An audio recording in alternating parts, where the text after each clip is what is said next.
coffee first.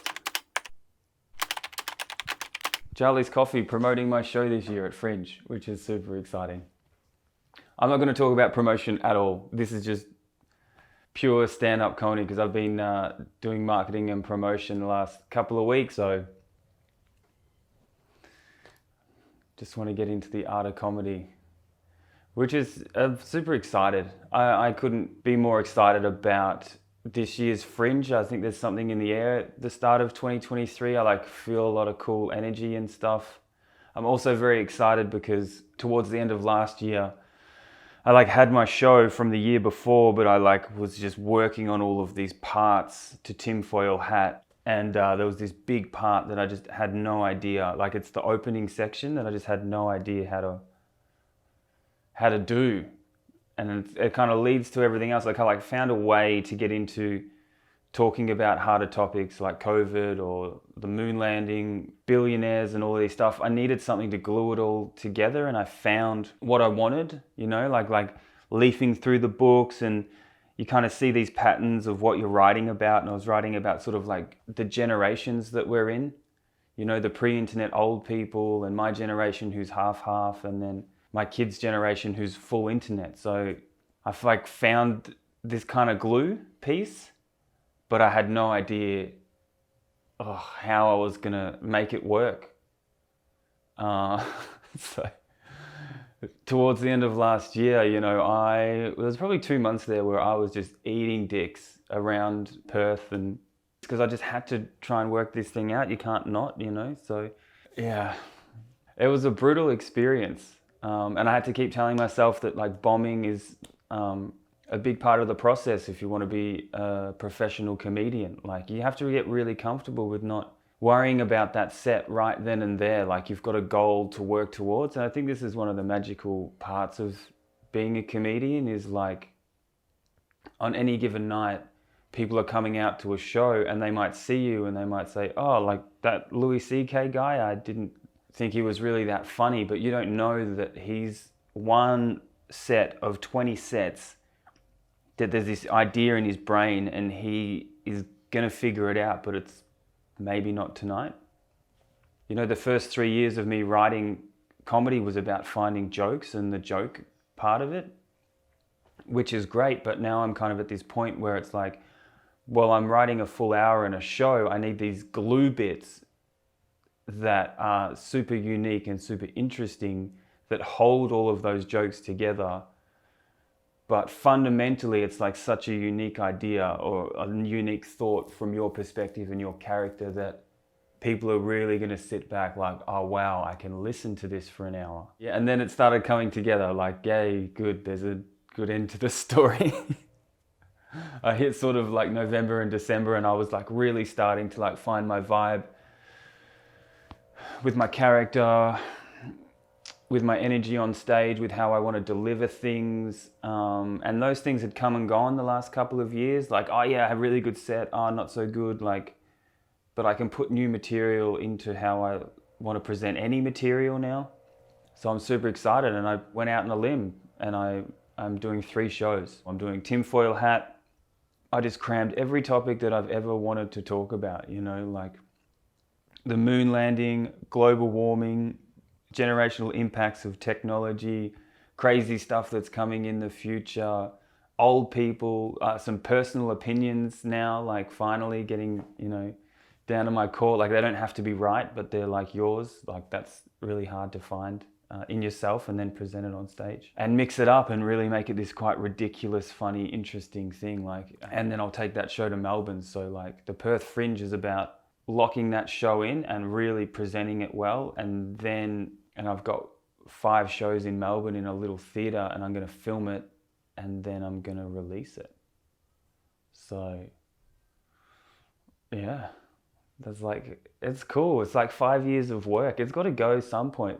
I thought maybe I'd be oh no, what am I going to do? But it's going to be so nice to release it, because all of this stuff behind me is all of the jokes from the last 5 years. And this has been on my wall for years now, and today I'm going to pull it down. It's going to be cool. It's kind of that's it for that. Now really rock it for like 3 months. Just like all I'm going to do is just rock this hour and just rock these topics. And then by the time I finish in Melbourne, I'm going to have something, and you just got to release it, whatever it is. Like, it's never fully done. So the second show is the hospitality show, where I'm splitting it with like a comedian friend, Jared Goundry, who's also a chef. And we're just going to like build, you know, like it's like a whole 25 minutes about one subject. And I've had all of these ideas and all of these jokes there from my early days as a chef.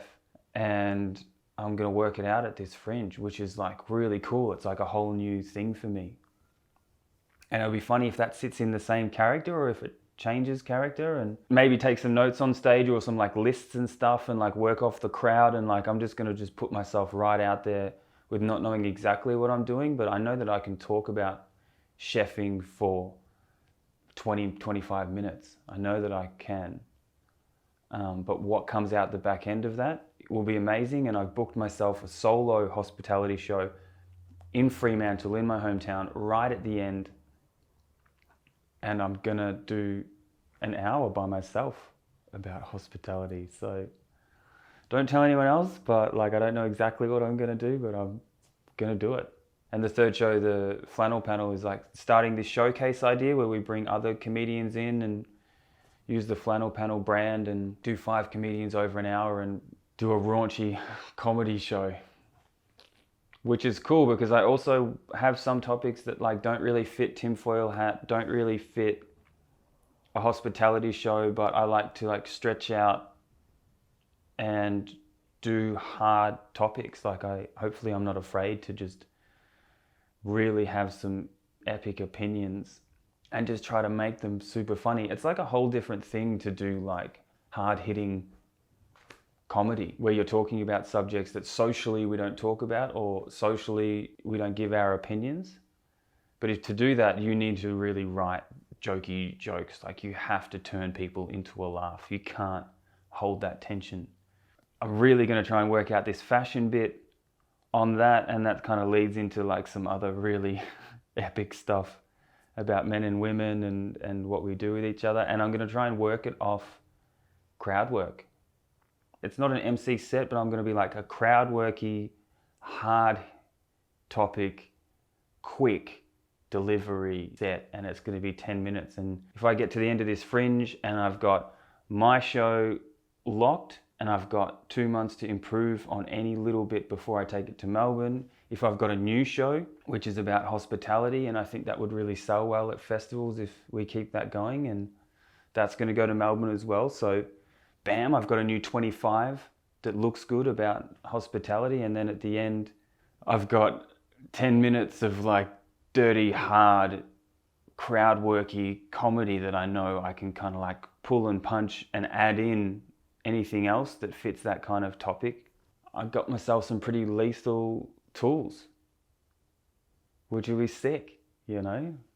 It's nice to like work so hard towards something and have it like really close there. Because there's times in comedy where like, hopefully other comedians feel this, there's like times in comedy where you're like so far from the goal, you're just like what the fuck am I doing? Like, what the fuck?